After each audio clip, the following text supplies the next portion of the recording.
Hi, we're out here today to try out the Supra Focus. We're going to sight it in at 30, 50, 70 and 90 metres. It's a beautiful day, there's no wind, it's just perfect. So the first thing, you don't start off sighting your bow in at 90 metres, you start off at 30 metres, and that's where we're at right now. Now unfortunately, I used to have a target out here which was built, which I used to shoot at, but someone's decided to vandalise it and literally rip it all up. And some people are just like that. There's some people who want to do nice things and there's some people who don't do nice things. And that's just the way life is. So anyway, so we're out here just shooting a normal target, so let's see how this goes. Now I've got a competition next week, state championships. This is the first time the Supra has been outside as far as beyond 18 metres, so this is my first chance shooting it. And this is the bow I've chose to shoot the state championship with. So now I've got an 18 metre sight setting, so I just move the sight down a little bit and let's see where this arrow goes.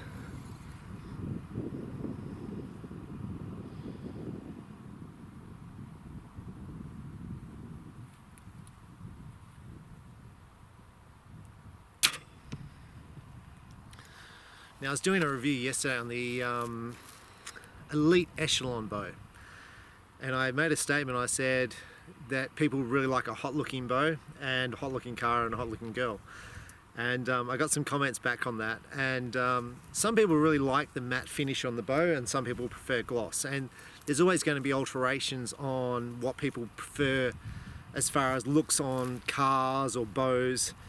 Now to me, the Focus, this bow, is not a particularly striking bow. I much prefer the look of the shoot down, the perform. Some people really like this look.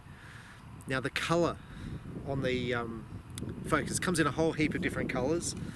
This was the first one into Australia and that's why I'm shooting this one. But I tell you, this bow shoots. It shoots so well. So when I was making a joke about things looking good, it's really just that. It's just a joke. I mean, there is some truth in it, but if something is functional and it performs well and it's a really good price, you stick with it. And this bow, $1,300, $1,350 or whatever it is, it's a great price and it shoots daylights out. And it holds really well. The draw cycle's smooth.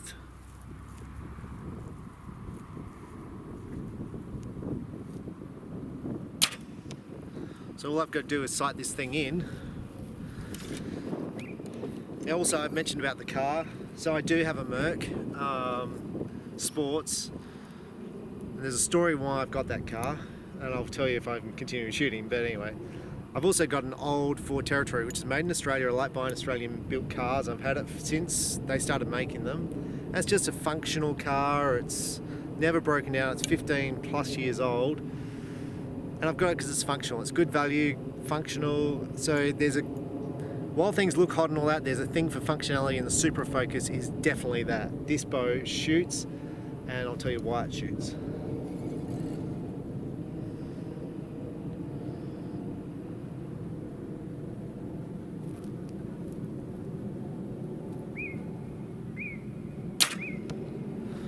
Now I've got no idea where those arrows are, so I'm going to run down and have a quick look. So ideally when you're getting sight settings, it'd be best to bring binoculars, but obviously I'm a bit of an airhead and I forget to bring binoculars. They're all fractionally low, as you can probably see, because you've got a camera down there, which I can't see. So we just make an alteration, have a couple more shots until it hits. It's very important that this thing hits the target as far as hits a 10, because when I get to the championship in 6 days time, and I rock up to 30 metres, I do not have a chance to get a sight setting. That arrow has to hit, the very first arrow needs to hit the 10.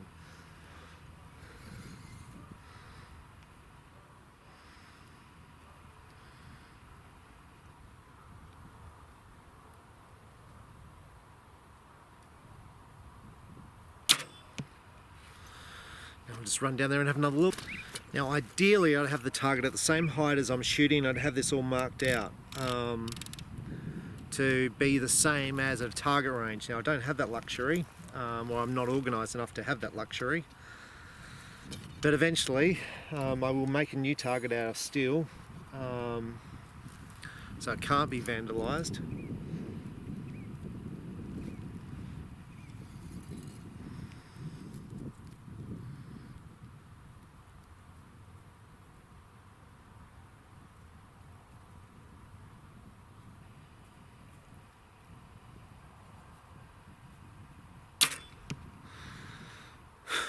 Out of there.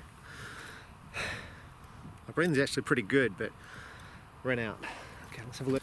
Right, so I've got my 30-meter sight setting. The arrow hit the center, and you could say we need to have another shot, but I'm pretty confident. The other ones were slightly low 10s. Move my sight down, hit the middle. That's enough for me at 30. So my sight setting's 47. Now your sight settings should all be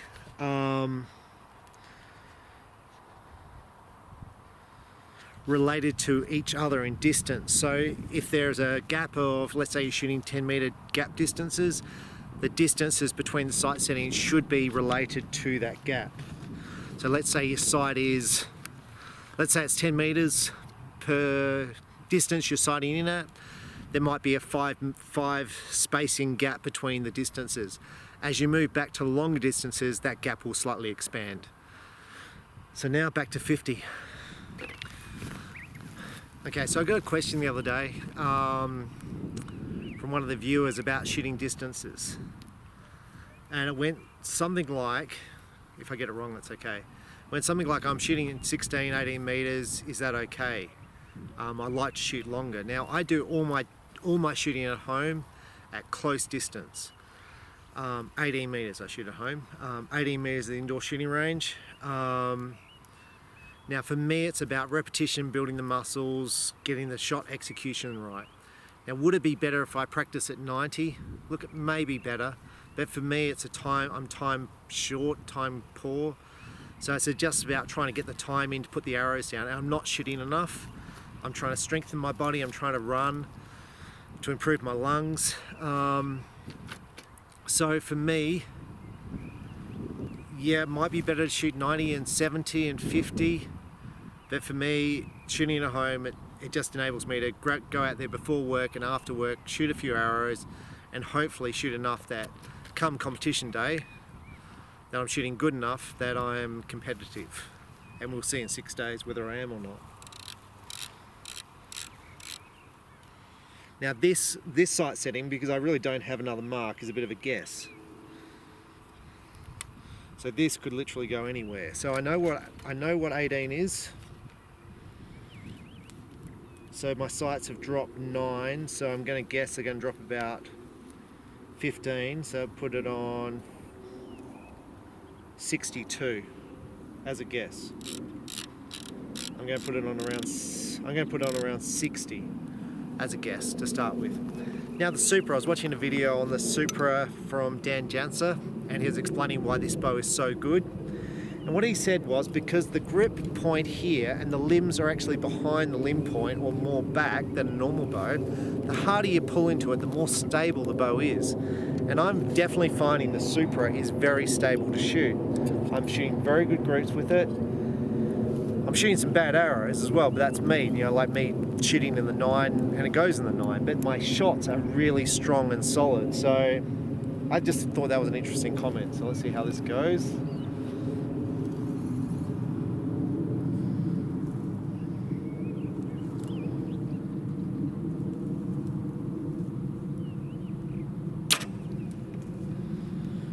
Once again, I have no idea where it hit because I didn't bring binoculars. I was slightly low and I set my sight settings at 60, where the mathematics would suggest it was going to be 62. But I'd always prefer my arrow to shoot low to start with than high because I don't want to shoot over the target. So now I'm going to guess it's going to be 63 for 50. Now you'll see the arrows are slightly on the left of the target. Now I'm not adjusting my sights yet because I want to see if it varies between 30 and 90 as far as left and right. Now this ground has a slight left slope, so probably I'm going to get more of a slightly left on my arrows as I go back, but I want to measure that first. So, because I want to ensure my sight, because I haven't actually calibrated my sight to make sure it's straight up and down yet. I just bolted it on and just assumed it was all square.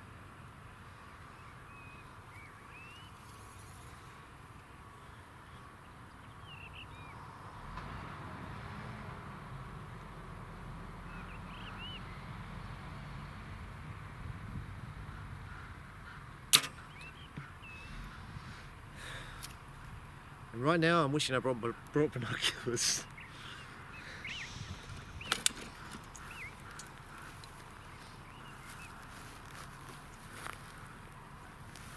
Now, one thing I love about going to archery is taking my poodle with me. This is my little poodle. She comes with me and she walks backwards and forwards. She's now full of prickles, but she loves coming out for a walk. So if you've got a partner or a dog or someone to shoot with, it's always good. And she loves coming out. I'm wondering where my dog is, and my dog's standing straight behind me. She's so well trained. Anyway, the height was perfect. It's out to the left. I'm happy with it being out to the left because we want to see how far it moves when I go back to 90 out to the left. So I'm just going to shoot another arrow to make sure it sits right next to that one, and then I'm happy to have my 50-meter sight setting.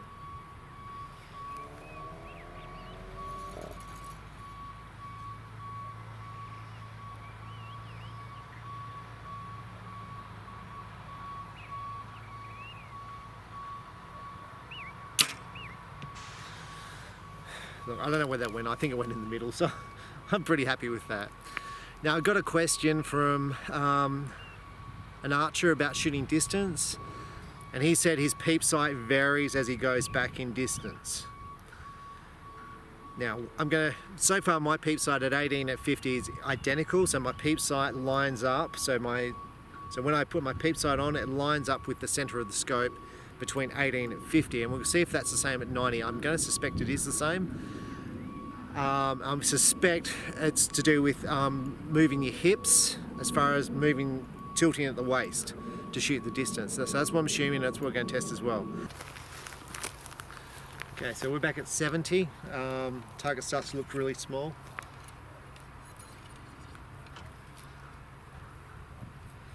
Now, if you're worried about shooting 70 or 90 meters, you've got to go and do it. It's no use getting in a tournament and being worried about it, because if you're worried, you're going to fail. I'm not worried at all. I think that 18 meters is enough for my practice, and I may be wrong. Okay, if I'm wrong, I'm wrong. Okay, but for me, I'm happy to shoot 18 meters and put the volume into 18 meters.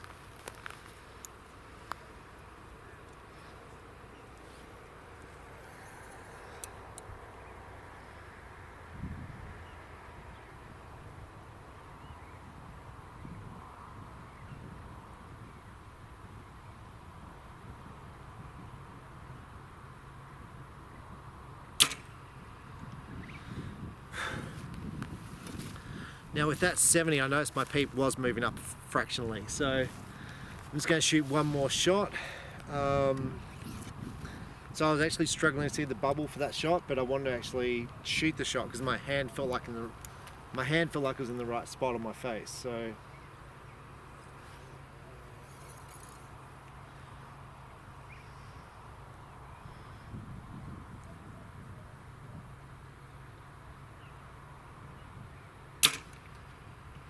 okay, now that time the scope and the peep were spot on, accurate. The peep was covering the scope exactly. So with that, I'm going to go run down on the target and see where those arrows are and see where they landed. See if my 70 sight setting is close or where it's at to. Okay, so you know what's happening more than I do, because I actually can't see where my arrows go down there until I walk up to the target. So one was on the money and one was out high to the left. And this is why you need a scope when you're shooting target archery. So you know exactly the shot you took and where that arrow went. So I'm just going to shoot another arrow at 70, just so I've got the confidence. I'm pretty happy with this. This is a 80 centimeter target. At 70 we shoot 122 centimeters. So even those shots are going to be pretty much golds, and I'm pretty happy to shoot a gold. As far as for my first arrow, it's going to be, you know, a 9 or a 10 on the first arrow based on if this distance is correct, and I'll have a spotting scope anyway on the day, so I'm pretty confident of this sight seeing, but we'll just put one more down there just for confidence.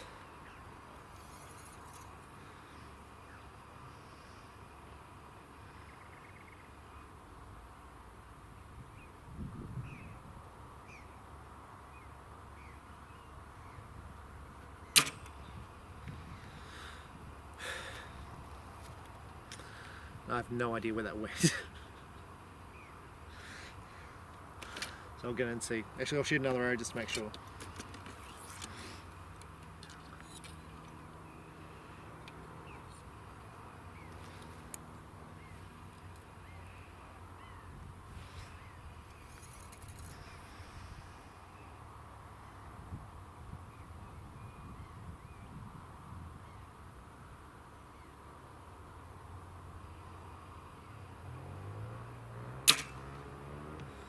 Look, it's feeling, to me, this shot is feeling really good. My pin is just sitting on the gold, covering the gold. I've got a fairly big dot on this scope. I'm going to show you the size of the dot there. There's the size of my dot. That dot is covering the entire gold. And it's just sitting there. It feels pretty good. This bow feels really, really steady. Now I did, like I said, I compared the Echelon from Elite yesterday to the Supra Focus, this bow that I'm shooting now. This bow is so much smoother to draw that you can't even feel it going into the valley. There's no lump at all. So with the Echelon, when I was actually aiming it, as I hit the valley, my bow would actually drop on the target. With this, it just remains aimed at the center the entire time.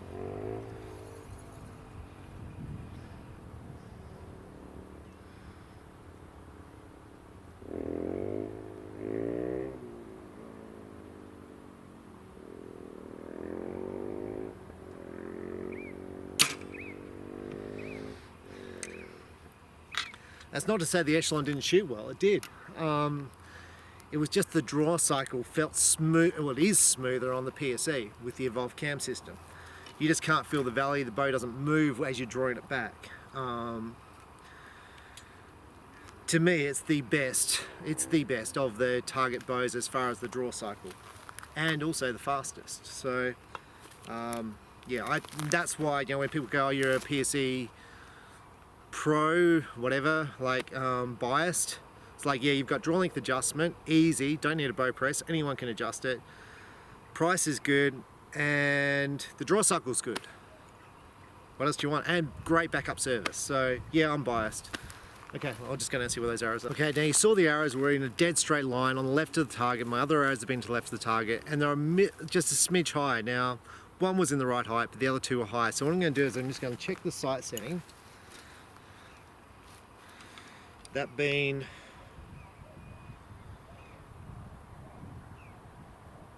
.78.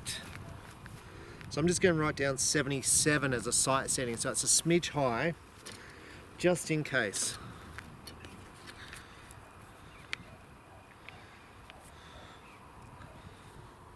Now that doesn't follow the pattern that I had before.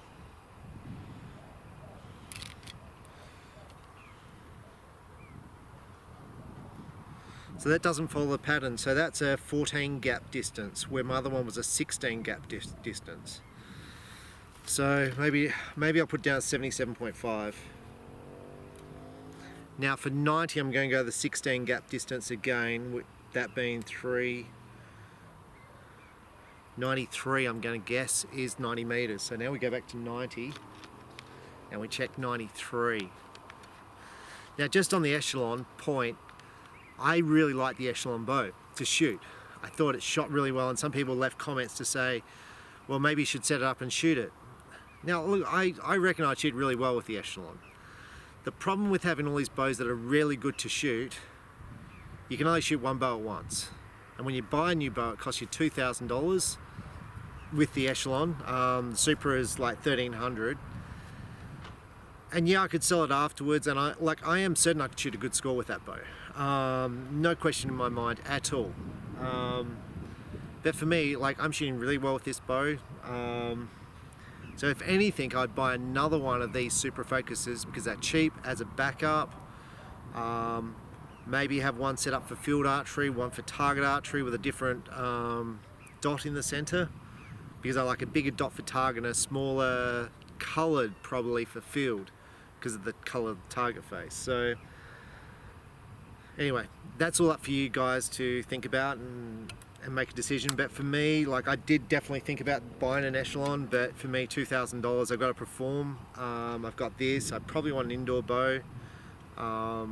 At the moment, this is what I'm shooting all the time. and I'd probably like it in a different colour. So anyway, back to 90. Okay, so this is my best guess at 90 metres. I've set my sights. I'm hoping I've set my sights. No, I haven't. Always check your sights and check them twice at field and target to make sure you set them, because if you set them wrong, that's just costing you points. I always check twice.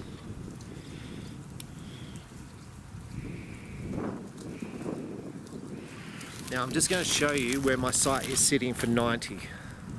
There, I'm just going to show you where my arrow is. So you always want to check.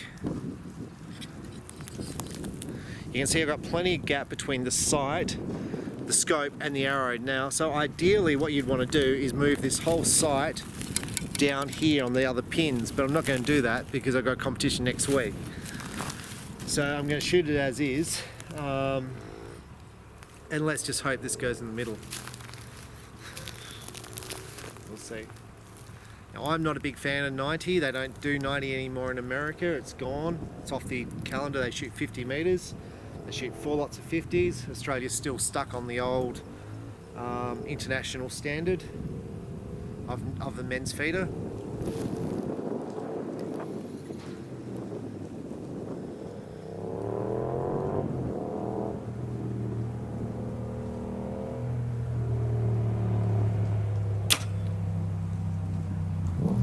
I think I missed.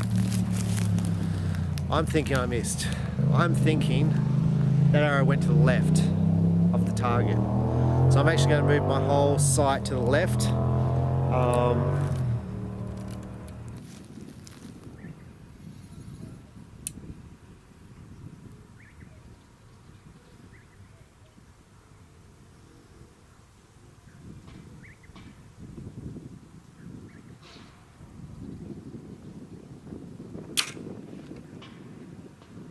I can't hit that one hit either, so with that, 2 potential misses, I'm going down there to check.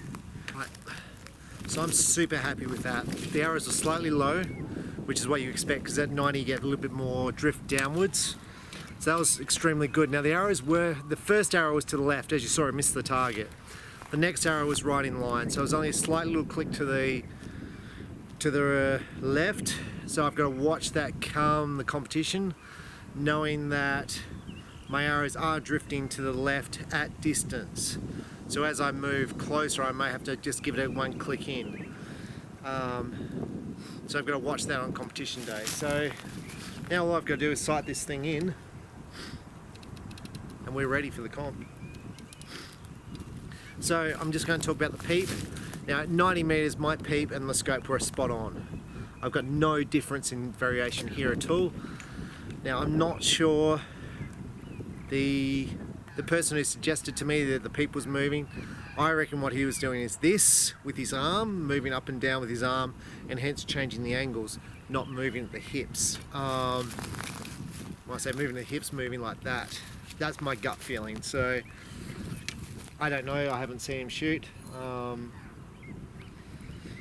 But it's like when you shoot clout, your peep sight should still be in the same position. Clout's when you aim up in the air, sort of at that angle, it should still be all in the same position, and all you're doing is moving your hips. Right, 90 metres, let's shoot some arrows, let's hope they all go in the middle, and we're all happy, and state competition goes well.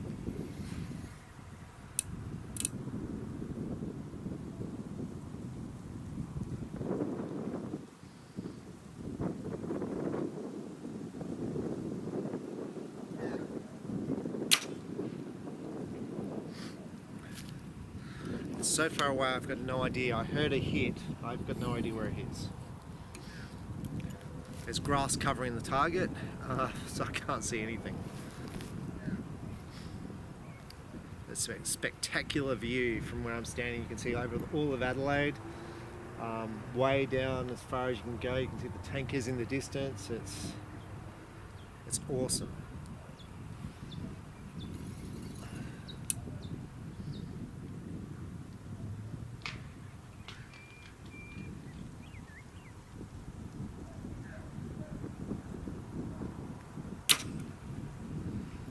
I tell you, this Supra is holding dead in the center of the target. I'm dropping some low, so it's dropping low, but that's just me with holding up the weight of it. There's no left or right movement at all. There's no wobbles, there's no shakes.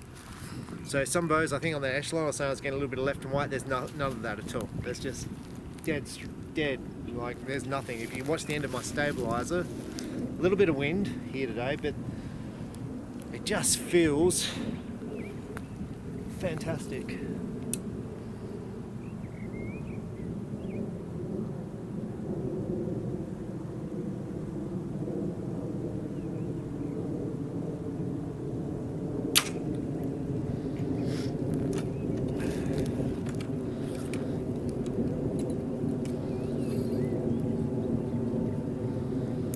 I hope the weather's like this for the competition. I don't like shooting in bad weather.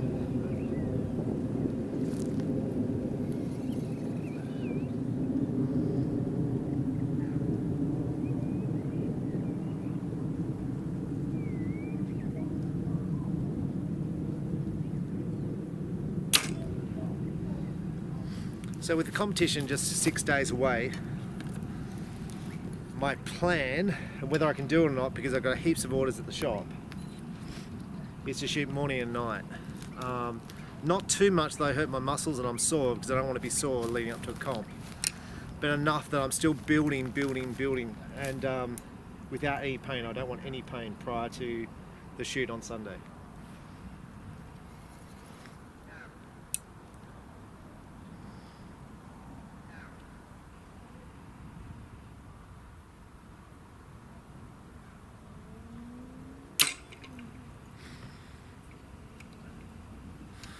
So yeah, so basically, after I've sighted this in, I'd go home, make dinner, and then I'd go out the back and shoot, 30, 60 arrows. Get up in the morning, shoot another 60 arrows. Come home from work, shoot another 60 arrows. But I do have heaps of orders, so. And the phone on Tuesday is going to be a nightmare, so.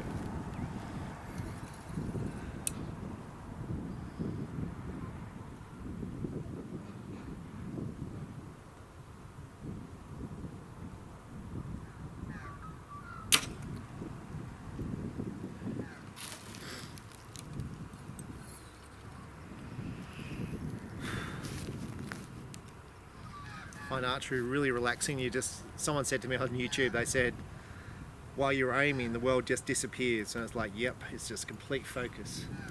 If you're thinking about what bills I've got to pay, what's happening in world events, who's winning the football, you're not shooting well. You've just got to completely focus.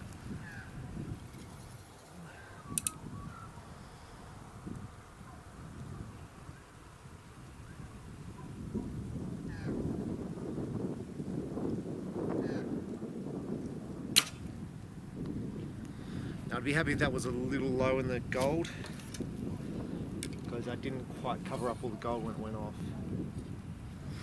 It still feels alright, like I'm happy with that. I don't beat myself up if the arrow's not dead in the center of the target when it goes off.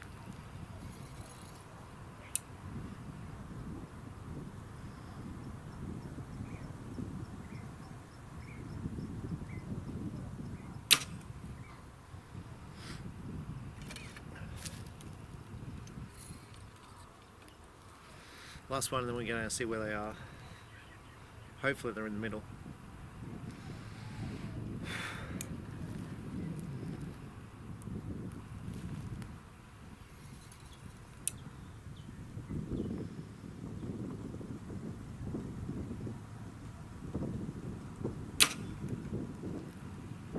Now, also target is going to be easier than what I'm shooting right now, because I can only see the top half of the target, not the whole target, so it will be easier come Sunday than what I'm doing right now, so because I will have the whole target to aim at.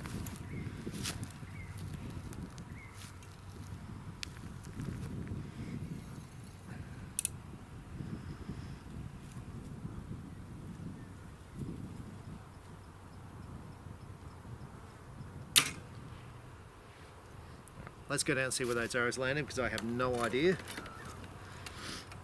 That's my first outdoor with the Supra focus. Felt great. been happy with since day one. All my arrows, as you can see, are down low on the target.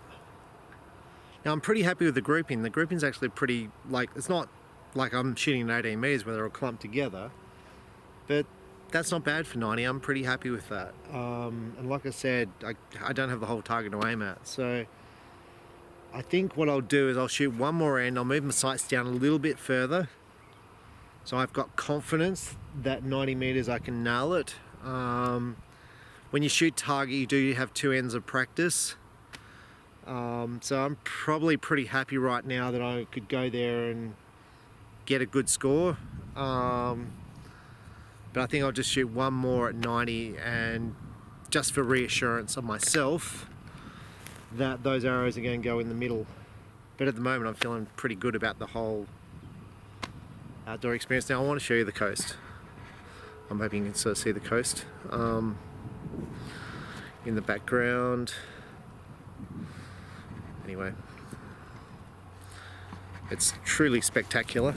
All the water. Like, we're on the edge of a cliff here, and basically just on the edge is the cliff, and the sea's just at the bottom of the cliff. It's just a spectacular spot to shoot. Unless there's wind coming in, then not so spectacular. That's pretty windy, but it's beautiful. So this is Marla. She's been shooting the whole time, and she's now covered in absolute prickles all through her. And she's like, Dad, I've got prickles all over me. Can you help me get these prickles out? Because they're just covering my entire body. It's really annoying me. So she's trying to get them out. Which was one of the problems of taking a poodle, which is wool, to an archery field where there's all prickles. But she's still ultra cute. And she's very cuddly. Who should shoot a competition? When should you think about shooting a competition? Well, if you're practicing a lot at home or in a yard or in a park or wherever you practice, and you're shooting alright, that's when you think, well, maybe I should enter a competition and see how I go under pressure. See how other people shoot. So for me this weekend coming, there's a lot of good shooters shooting good scores right now in my state, like better than ever. So for me, it's not a matter of how I compete against them, but how I compete against myself, and how I compete against the pressure of the timers, the noise, and all that sort of stuff. And look, I haven't shot the score, so I wouldn't know if I shoot a personal best or not. But I'll know about the grouping of my arrows, how I feel under the pressure, and it'll give me an indication, because I have very good shooters, of how I'm going in a national kind of ranking kind of way. So it's just a indication for me how I'm going.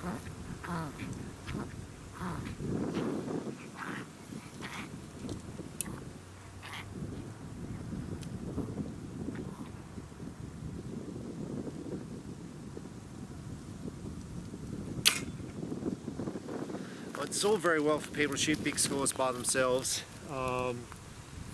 or in, early morning when there's them and their mates there. I'm not having a go at anyone.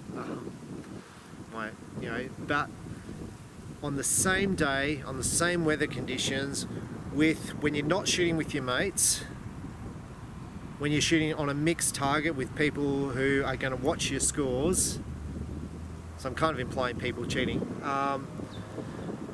But there's extra pressure when you're shooting against, and even when you shoot with your mates, you're more comfortable. When you're shooting with people who are going to question what scores you're shooting, who are going to put you under more pressure, there's more pressure on you. It's not the same as shooting a world championship, but it's more pressure than shooting at home and just shooting that score.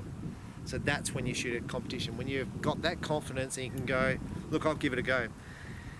Now, the other person who will shoot a competition is someone who's improving. He goes, okay, I want to know I'm at this point this year. I want to see where I'm at in a year's time. That's also when you shoot a competition. So you go, let's shoot the competition to see how I'm going, and we'll shoot in a year's time to see how I'm going.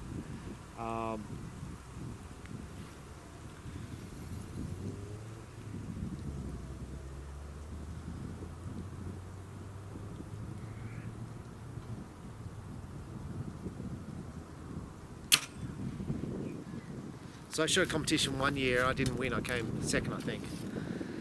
So I practiced, and I was practicing a lot there, and I came back the following year to win it. that's when you start entering competitions, when you go, look, I want to just push myself, see how I go. But to me, a competition is a big commitment because it lasts all day. So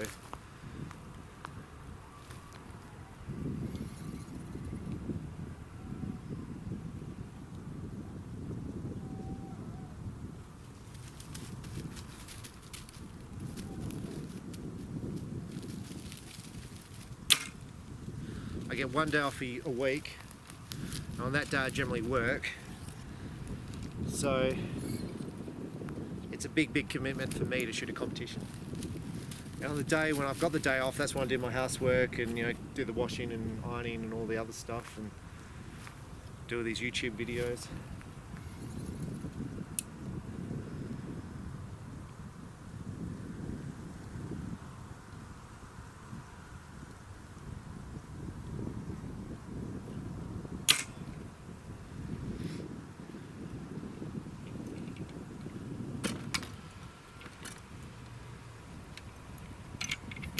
Okay, I was going to say I can feel something being loose. My stabilizer was loose.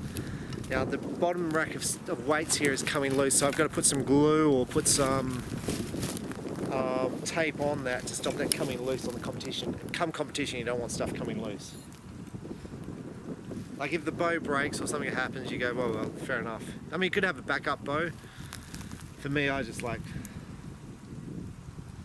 you know, sometimes bad stuff happens and you just go, well.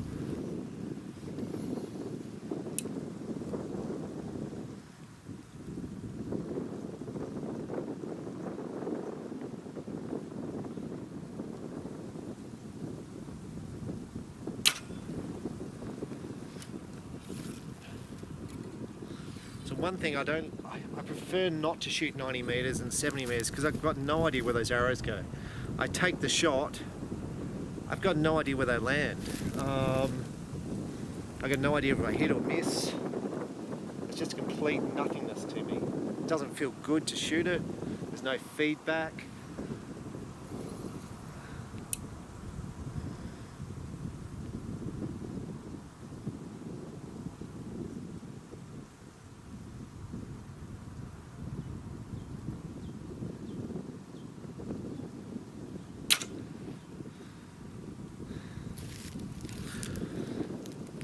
I have no idea. I could be missing the target. I've got no idea. Last one and then I'll go home.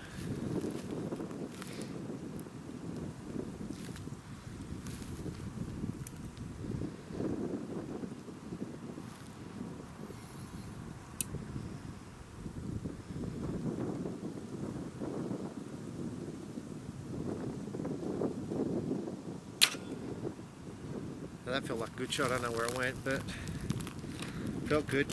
Let's go down and see where they went.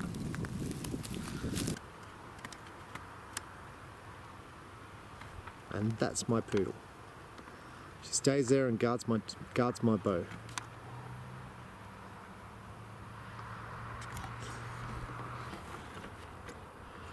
And then she runs to be with me.